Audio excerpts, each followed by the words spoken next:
என்னாச்சு முன்னா? உனக்கு இஞ்சி கொடுத்து சாப்பிட வைக்கிறேன். இதோ பாருங்கள், அவன் மூச்சு வேகமாக இருக்கிறது. வீட்டு வைத்தியம் வேண்டாம், உடனே டாக்டரிடம் கொண்டு செல்ல வேண்டும். நீ எப்போதும் இப்படி பதறி போகிறாய்.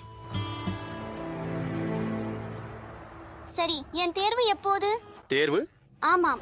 நம்ம இருவரின் தடுப்பூசி அட்டை எங்கே? மகனே, இதெல்லாம் அம்மாவுக்கு தெரியும் இல்லையா? அப்பா, எல்லாம் அம்மாவுக்கு தெரிந்தால் நீங்கள் அவரின் பேச்சை ஏன் கேட்கவில்லை? மேலும் பள்ளியிலும் கூறினார்கள் மூச்சு வேகமாக இருப்பது நிமோனியா ஆகலாம் என்று. அம்மாவின் பார்வையை ஏற்றுக்கொண்டேன்.